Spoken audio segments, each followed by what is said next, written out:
Welcome back to the Victor Davis Hanson show. So Tucker Carlson, it's been going around, had a very interesting interview with a man by the name of Darryl Cooper.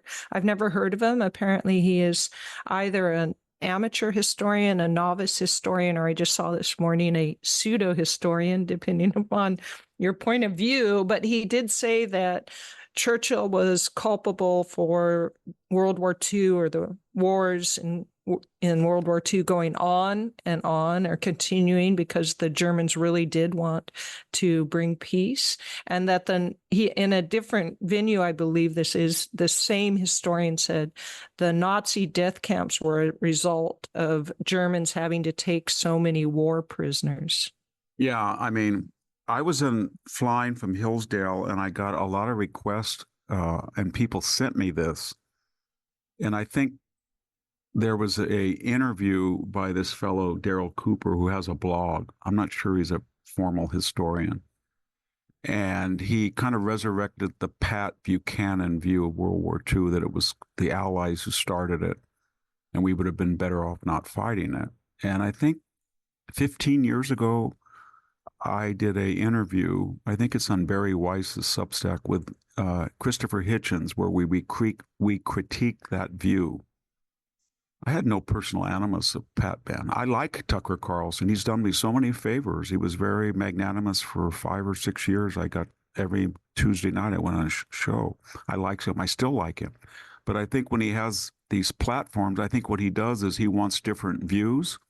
And then what happens is some of these people get on there and they know that he's got a huge audience, and they go to town, and it reflects badly on the show because it's nonsense. And you mentioned these things, and I just wrote, it's listed at Powerline. It'll be in my website, complete, refutation.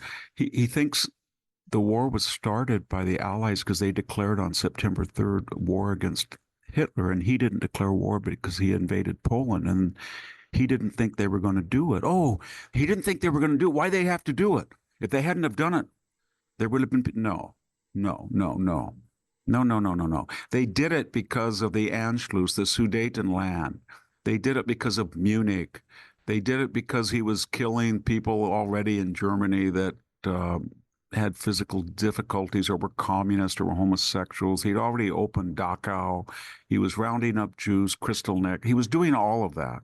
And then he invaded Poland when he said he had no more territorial ambitions. And they said, don't do it. And then he did it. And what did he do? The first thing, he went into Poland, he started killing Jews.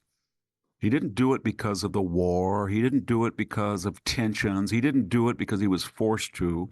He was in the driver's seat. And the first thing that came in his mind was to butcher Jews in Poland. Second thing was to bomb civilian centers, because Mr. Cooper said the United States and Britain were culpable because they used terrorist bombing. He said they bombed the Black Forest. Can you believe that? That was just so silly for him to say that. In 1939 and 1940, 1941, by 1940, with the complete collapse of Western Europe, Britain was all alone. We were isolationists.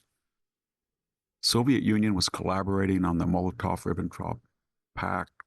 All of Europe, every capital in Europe was either pro-Nazi or actively Nazi or occupied by Nazis.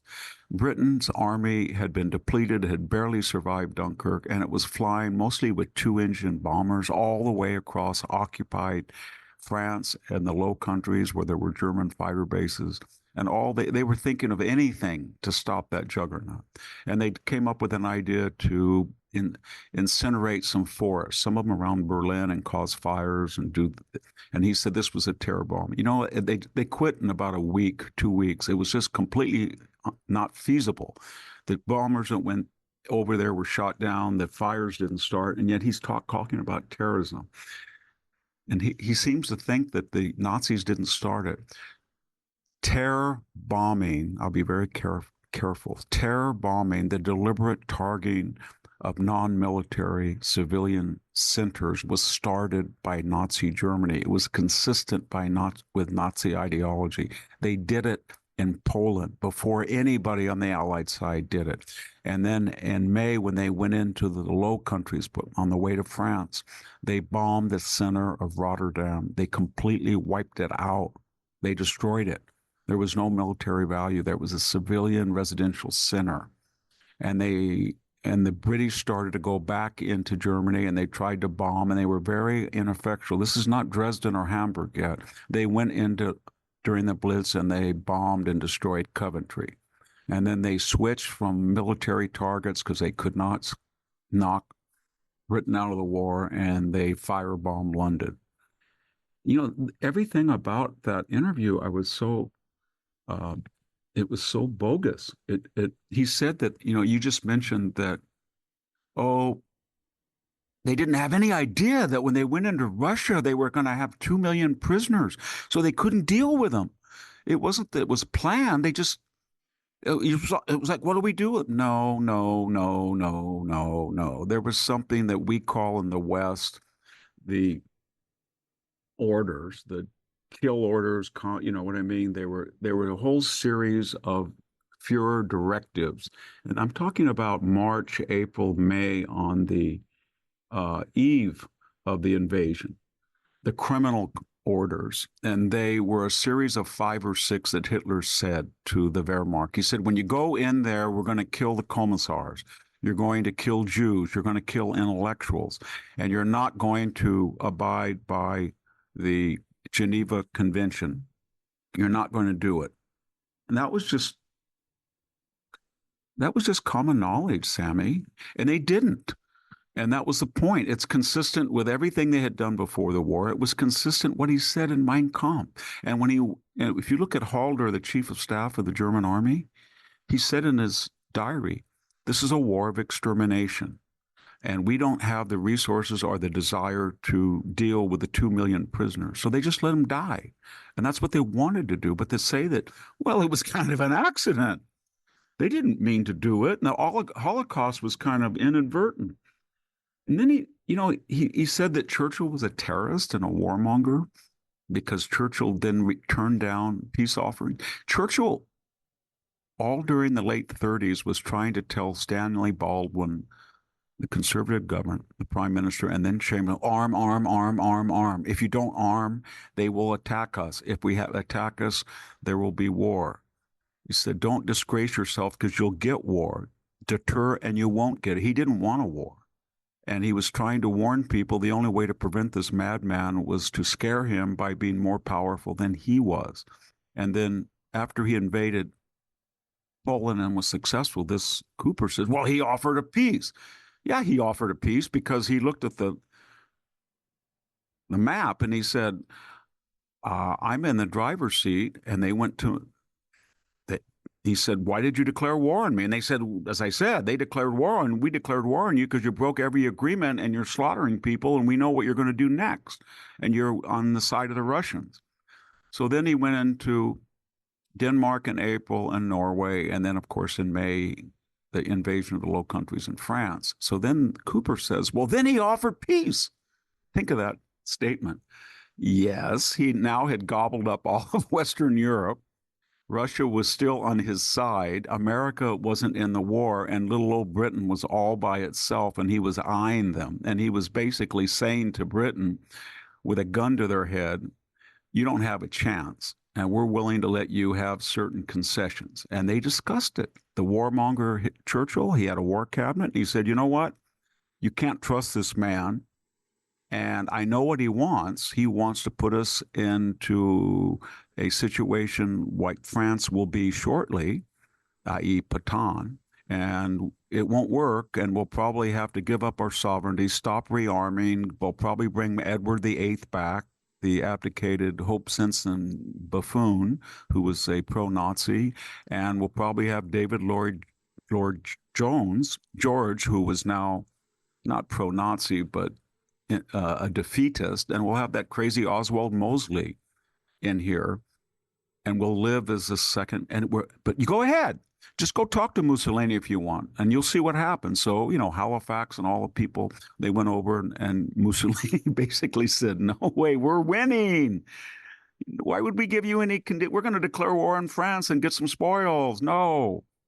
And then Cooper says, and then he decided that he was still willing to deal. He was still willing to deal with Britain. You know why, Sami?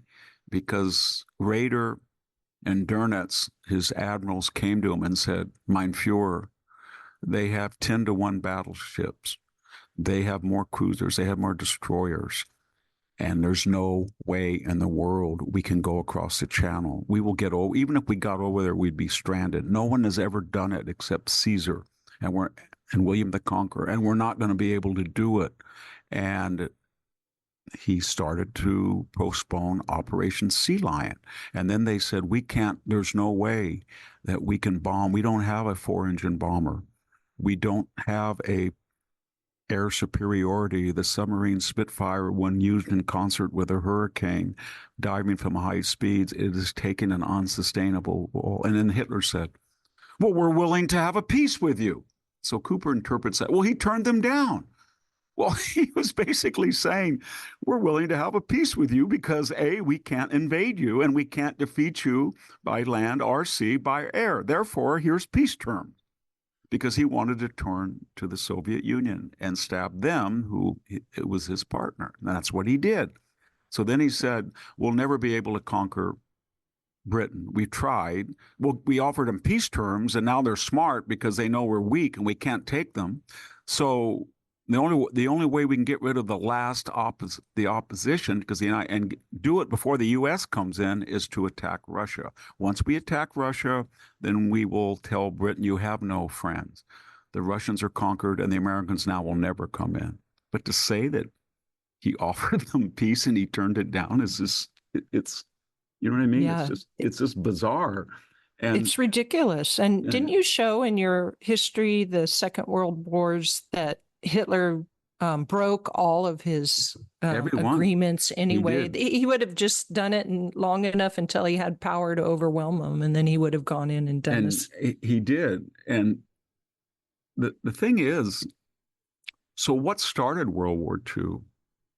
Well, Hitler started it because he invaded Poland, and then they told him not to do it. He had the Munich Agreement, and he gobbled up an autonomous Czechoslovakia, which he said he wouldn't do. He just wanted the Sudetenland and a protectorate. And once he did that, you would think he'd be so happy because Chamberlain was completely disgraced. Okay, he was still prime minister. He was still he got smart. I mean, he was weak and naive. And Churchill, actually, far from being a warmonger, he was very empathetic to the disgraced Chamberlain. He invited him on May 10th when he was made prime minister. He said to the former prime minister, Chamberlain, you can come in my war cabinet because you saw the light. And he said later, maybe the guy was just fooled and naive and thought that you could believe Hitler. He didn't want to steal any more land. Or maybe he thought he could talk, and delay Hitler, and then we could rearm. And there was something to that. Churchill was not eager for war. He was eager to rearm to prevent war. And he was very nice to Chamberlain. But what started the war was they told Hitler, and his advisors told Hitler, if you go into Poland, they will declare war on you. And it was going to be hard to go into Poland, for the French and the British to declare war because they had populations that were not necessarily wanting to go to war after what had happened. 17 million people killed in World War I. But once they saw what he was doing in Poland, it wasn't that he was coarsened by the war. The moment they got in there, they started killing Jews on spec. But the only thing that Cooper doesn't understand is when he says that the Allies waged a war of terrorism. World War II was caused because the Allies, who were far stronger than Germany, Italy, and Japan in terms of population, in terms of GDP, in terms of potential munition area, potential munitions. And it was absolutely crazy for Hitler to go into Poland and then to attack Russia, and then for the Japanese to bomb Pearl Harbor and to put the British Empire and the vast Soviet Union and the dynamo of the United States all on the same side. And he did that. And the reason that he did that was in 1939, when he went into Poland, Britain and France had appeased him for 5 or 6 years, and he didn't think that they were serious. The United States was isolationist, and he didn't think they had it in them to go to war, and the Russians were collaborationists. And so he went in there, and they sized him up, Britain and France, and said, we can't deal with this killer. And then he went into the Soviet Union, and Stalin said, that guy stabbed me in the back. We can't deal with this killer. And then the Japanese bombed Pearl Harbor, and we said, we see what these killers are like. And then all three of them reached their potential. That is, they mobilized about 30 million soldiers, 2-to-1 advantage. The GDP of the United States, as I said before, was larger by the end of the war than all the 6 belligerents put together. And they started to kill and destroy, and they took up the Axis word that it was going to be a total war. They said, okay, you want a total war? You're killing civilians. You're doing this. We're going to destroy you. We're not going to do what we did in World War I because it doesn't work with you people. No armistice, Germany. And that's how it happened. And then, when he said that the Allies were so harsh, and they meant the Versailles Treaty. The Versailles Treaty, the problem with the Versailles Treaty wasn't that it was harsh. It was humiliated with no means of enforcement. So you tell the defeated Germans, it was your fault, but we're scared to occupy your country, and we're going to let you claim that you were never defeated and surrendered in France 70 miles inside the border on November 11th. Therefore, we humiliated you by saying it was your fault, but we were afraid to force you to follow the rules. And then they broke all the Versailles Treaty. It was much more indulgent what the Germans planned for France. They had something called the September Program in 1914, where had the Kaisers sweep around, the Greek cartwheel around Paris worked. You know what they were going to do? They were going to take Belgium permanently, and they were going to take the Atlantic port cities from France permanently. Versailles was much softer to Germany than what Germany had done to Russia in 1918 under Brest-Litovsk. You know what they did to them? They just took 50 million people in a million square mile, almost the size of the Roman Empire in Western Europe. Yeah, didn't they take the Baltic? Wasn't it the Baltic States? They took everything. All they didn't want was the Asia parts. And it was so much. Versailles was a joke compared to what we did after World War II. We said, no Versailles, no peace conference. I'm sorry. No stab in the back excuses. We're going to go into your country, and we're going to invade it, and we're going to occupy it, and we're going to destroy you in Japan and Italy, and then we're going to put a gun to your head and make you have a constitutional government. And so did it work? Apparently it has, because Italy, Japan, and Germany are all humane nations. Did it work after World War I? No. And why? Because it was too harsh? No, because it was too soft. But it had language that was humiliating. So you don't talk loud and carry a quick twig, you talk softly. And that's what Churchill and Roosevelt did at Casablanca, 43. They said, you know what? We're going to have an unconditional surrender. We want to warn the Axis powers.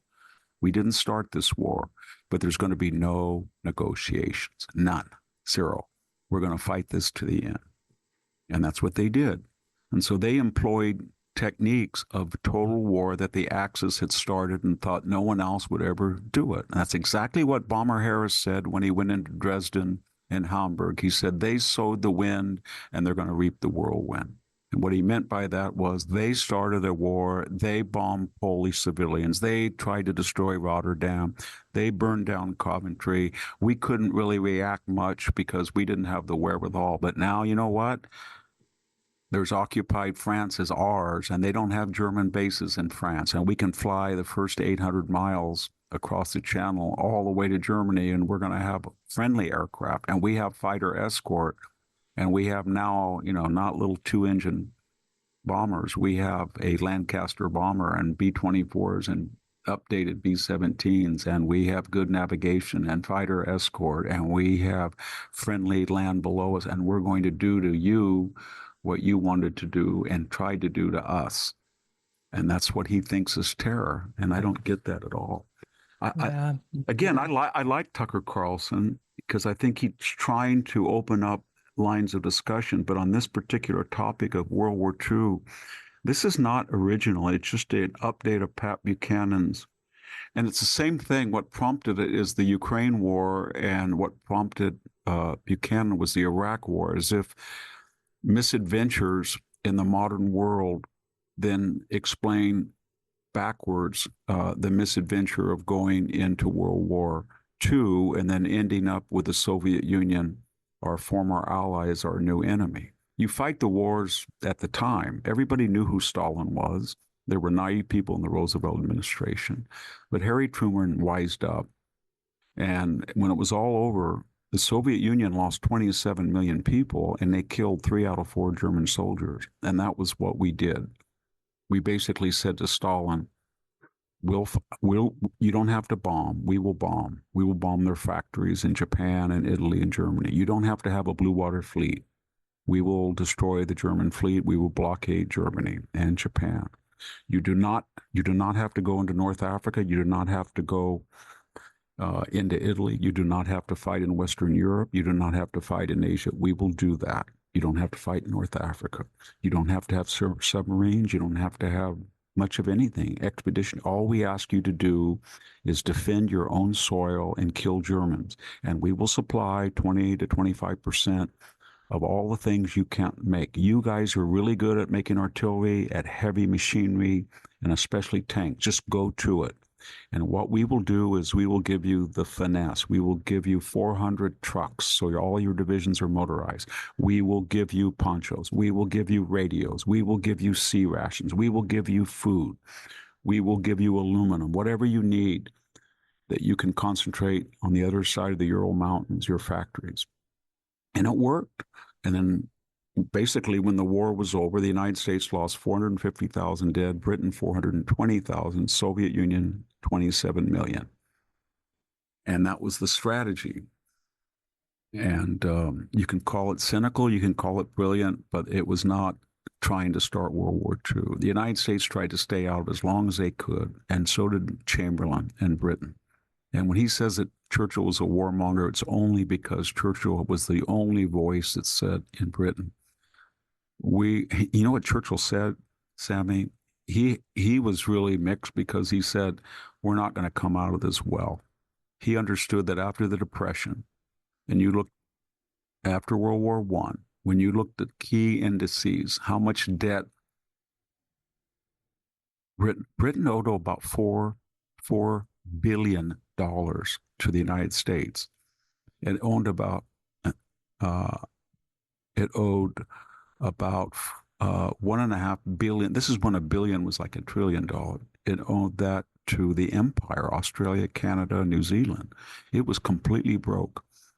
And he saw that it was way overextended, and he knew that if Britain went to war, it would lose its empire, and it did. It would be impoverished, and it was, and it would lose its world-class reputation and stature as an adjudicator of, world peace and the policeman of the world, and it did. And the United States would take over that role in opposition to the Soviet Union. And yet he went to war. And he only went to war because Chamberlain, but especially Stanley Baldwin, had lost deterrence. That's just a fact.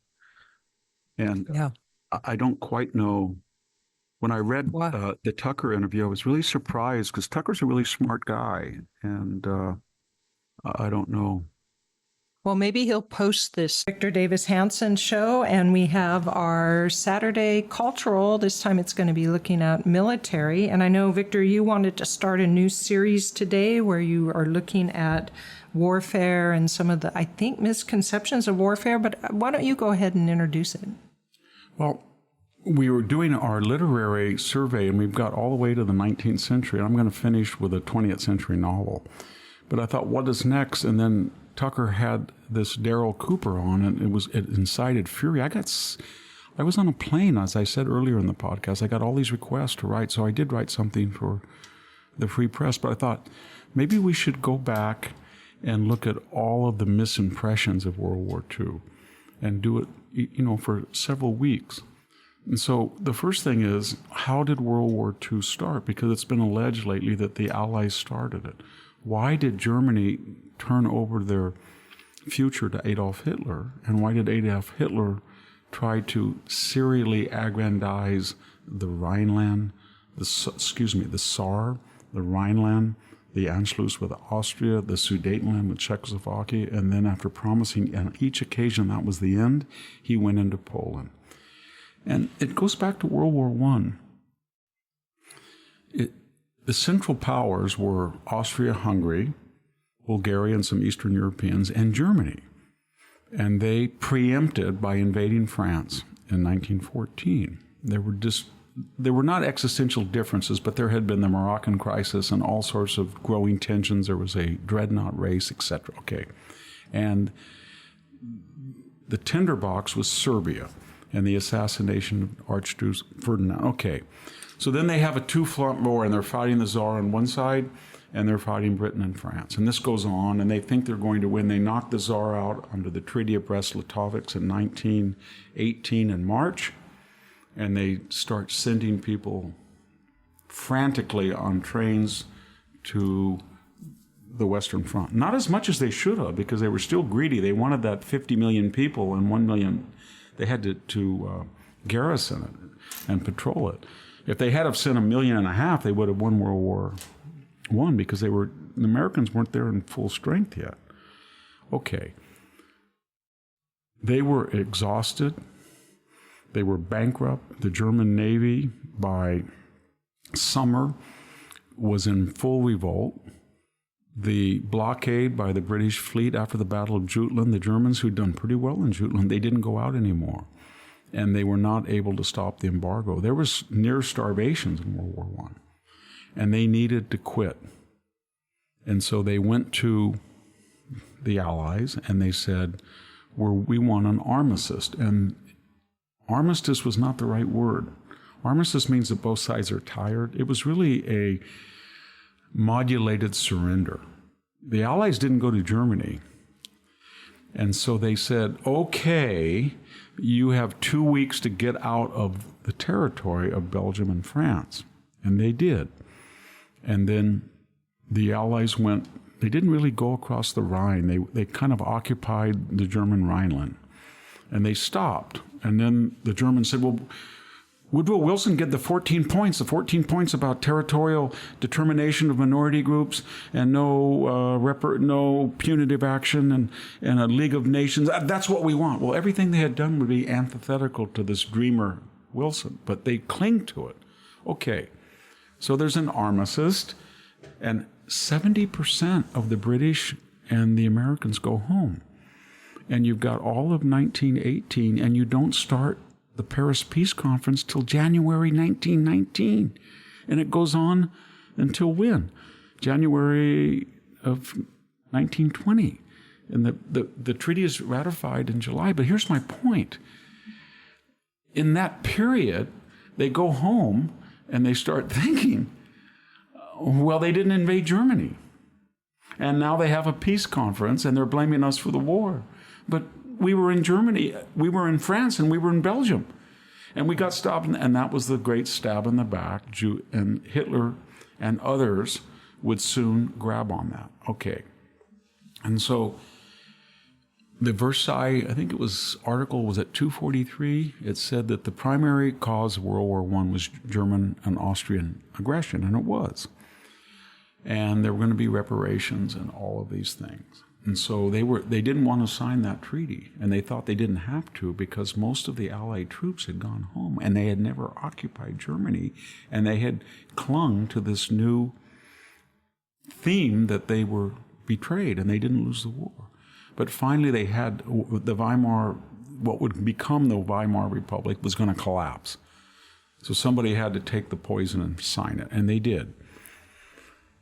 As soon as they did that, from 1920 to 1939, it was the Versailles Treaty broke us. Well, they subverted it. They subverted it by printing money and paying reparations off in cheap marks.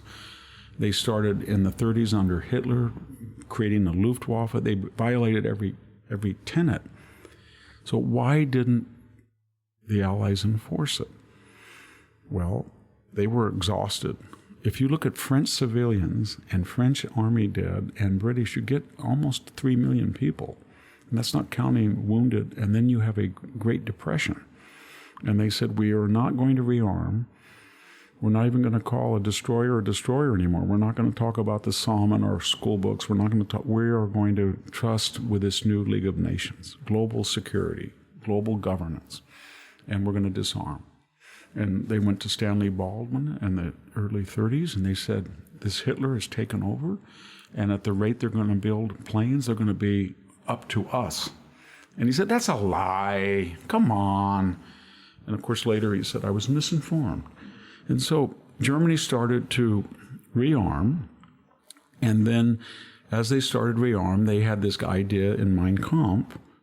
There were two big themes in Mein Kampf. One was to get everybody who speaks German, regardless of their territorial boundaries, into a third Reich. The first Reich was, the Charlemagne, the old German Empire, before it split apart. The second was the Kaiser's, Bismarck's reunification. And the third would be under Adolf Hitler. So the idea from the very beginning is we're going to get the Rhineland on the other side of the Rhine militarized, and that's going to be formally a militarized part of Germany. Even though it was in German borders, it was demilitarized. We're going to get the Saarland back. We're going to force the Austrians who speak German as part of the Reich. We're going to get out of the Versailles Treaty because the Sudetenland has about 7 million Germans, and they're wealthy. And they're even more sophisticated than Austrians, and they have industry and resource. We're going to get them in it. And now we're going to connect East Prussia, and we're going to carve up Poland that took some of our land. So that was there. And why didn't they stop it? Because somebody had to put the bell on the cat. All the mice said, we need to bell the cat so we know when he's coming, but nobody wanted to step forward. They had disarmed. In 1939, they made a pact with the Soviet Union, the Molotov-Ribbentrop Pact, and Hitler had said in Mein Kampf, and Ludendorff and Hindenburg had said, we lost World War I because we had two fronts. They only had one, and we had two. We're never, ever going to do that again.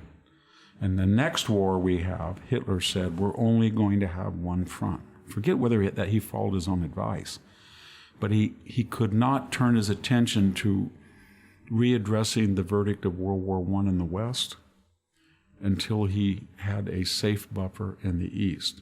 A lot of this revisionism that came out this week about Hitler really didn't want to invade France. He always wanted to do that, but he did not want to do that if Stalin was going to replay the role of the czars. So they cut this deal. Everybody thought this is impossible. Nazis and communists won't come together. They did. Once he did that, all of Russia was a collusionary collaborationist power. He did that 7 days before the war. In the meantime, France and Britain were frantically now trying to catch up. And the irony and the tragedy was, if you look at what the French and the British were doing in 37, 38, 39, and 40, the Dewatt, I think it's called, the French Air Force premier fighter, and if you look at the Supermarines Spitfire, and if you look at the quality of French tanks, the Char B tank, they were better than Germany. They had more men on the Western Front, France did, before the British sent 300,000. So they could have stopped him, but they were 20 years of appeasement and saying, I'm not going to fight, let's not do this, let's not rearm, we want to spend it on social programs, we don't want to offend Germany, we kind of feel guilty. John Maynard Keynes said that we were, it was a Carthaginian peace. So they were appeasing. And the more they appeased, the more that Hitler, and this is what was so interesting in this current controversy by Darryl Cooper, when he said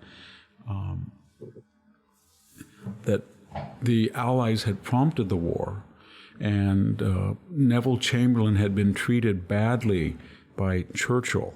Churchill brought him into the war cabinet after Churchill was made prime minister, but after he did all of that, and he went to Munich, Chamberlain, and he just handed them the entire country of Czechoslovakia and the Skoda Armsburg. And then as I said, he called him a worm.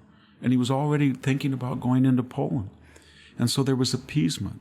And here in the United States, Carl Vinson was saying, we've got to make a navy, we've got to make a navy, we've got to make a navy. I've looked at the Japanese fleet. I can see what the German shipbuilding program, and that Southern segregationist, not a very good guy in other aspects, but the 3 Carl Vinson Naval Acts created the modern U.S. Navy. So when the war broke out, we were within 9 months of deploying new battleships, carriers. All had been approved in the 30s. But we were completely disarmed, and we were isolationists. And the attitude was, well, we sent 2 million people over there, and we saved France and Britain. And they never paid us the reparations back. And they got paid. And now we're in the Depression. We've lost all these people. And don't you think the Germans and the French and the British would have peace? And then there was another issue. Who was against rearmament in the United States? We had an enormous Irish population, and we had an enormous German-American population. And when the Versailles Treaty came and we were supposed to participate in it, and Wilson had crafted it, they were opposed to the treaty because they were pro-German. And so there was a lot of sentiment that the British Empire, Revolutionary War, they're not really our spiritual forefathers. Whatever the particular weight of all of those factors was, we were isolationist. And all we had to do was say, guarantee, when Britain and France said we guarantee the territorial integrity of Poland, the United States says we don't want to come in again, but we will too, and had been armed, the war wouldn't brought up. So what was the cause? It was, as I said before, collusion, isolationism, and appeasement. And then what really got me angry when I read this longer exegesis by Darryl Cooper and some posts, they think that the Versailles Treaty was punitive and caused World War II because it made the Germans feel guilty. They didn't follow any of the tenets. They broke the disarmament clauses. They paid the reparations back in worthless money. They violated the Rhineland demilitarization. They violated the Anschluss clause. They broke everything. And these same people that these people right now in the United States are defending, these same Germans, what they did was they went into Russia in 1918 to end World War I, and they had this treaty, the Brest-Litovsk. They made the broke Russian government that had just suffered this horrific revolution, they made them pay billions in reparations. They took, as I said, 1 million square miles. It was the most punitive. And in the war, when it leaked out, one of the reasons the Allies were so galvanized in World War I is it leaked out that the Kaiser wasn't just going to punish France, it was going to go all the way to the Atlantic Ocean. And they were going to carve off all the way from Dunkirk, all the way to the Spanish border. And they were going to cede that to Germany so it had its rightful place, it said, on the Atlantic Ocean for U-boats. And that's why Hitler was so obsessed with getting France. One of the reasons he wanted those Atlantic ports. And the Kaiser almost got them. And then they wanted to destroy Belgium. So my point is, how can you argue that what the Allies made Germany sign was in any way punitive when Germany itself had created the most punitive so-called treaty with the Russians and had wanted to be even harder on the French? And my gosh, if you look at the Treaty of 1871 that ended the Franco-Prussian War, and you look at the terms that Bismarck put on France, they lost all of the Alsace-Lorraine, and they had billions of francs they had to pay back in bullion, no printing. And we can go into the World War II, but we don't have time, what we did to the Germans a second time. So this is let me just sum up. Germany went to war because it figured that it had really won World War I because it had knocked out Russia and it was in France and Belgium. And they promulgated a great lie that they were on the offensive, not that they were starving, not they were bankrupt, not what they were begging for an armistice because they were shortly going to be overwhelmed by 2 million Americans plus renewed French and British troops. the Versailles Treaty was not the cause of World War II, at least the way that these revisionists think. It may have been because it was too lax and it combined the worst of both elements. It talked tough and it was weak. And that infuriated Germans. They even stormed the Reichstag when they heard about it. But they didn't ever face the consequences of it. So it was too soft. And that was an idea. And then third, there had been a long tradition in German philosophical, if we can call it that, of Nietzsche, Hegel, Oswald Spengler. And I mentioned that before, that we were the pure race on the other side of the Danube and the Rhine that had never been assimilated. The Roman Empire that had prompted Italy and then France and Britain and parts of Eastern Europe, they were Mongols. They lost their blood and soil Italian essence, but they never got across the Rhine. They never got across the Danube. We were the only Aryan, pure-blooded people in Europe that are tied to a pristine soil that has never been invaded, occupied. We are the Goths, the Visigoths, the Vandals, the Huns. We are a pure white Aryan race.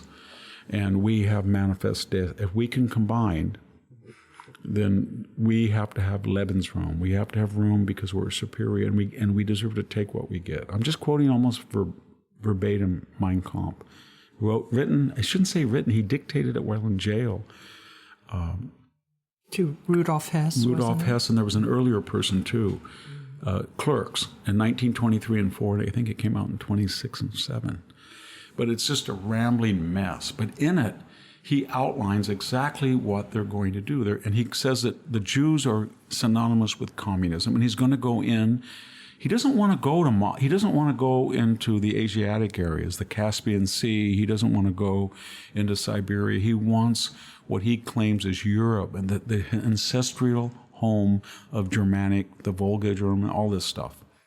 And he wants to take them back, and he wants to slaughter and depopulate and then settle it. Even in Table Talk, his nightly transcriptions of his insane rantings during the war, he wants a super highway to Crimea right through. Okay, so when these revisionists this week said, well, the only reason prisoners died, they were surprised that they got 2 million of them. They were so successful. And then there's this other fellow who will remain nameless. He this week wrote in support of that interviewer.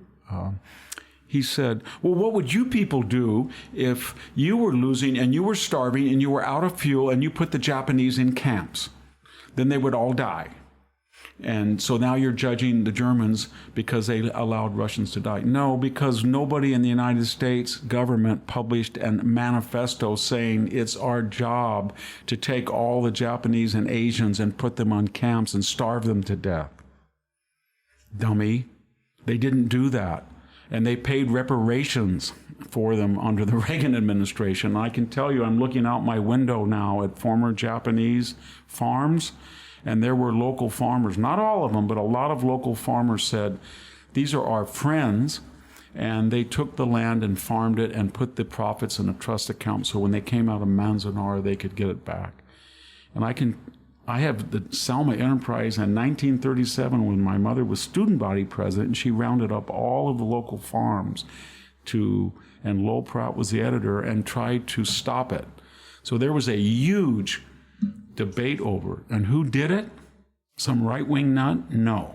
It was Earl Warren, who was the Attorney General of the United States, and the McClatchy Papers, who were the liberal Sacramento, Fresno, Modesto B. And who signed it? FDR. And so there was a lot of hostility. And when it was all over, were any Japanese starved? And he said, well, if we were starving and we didn't have oil, but the difference is in 1941 in June, Ukraine was wealthy. They had food.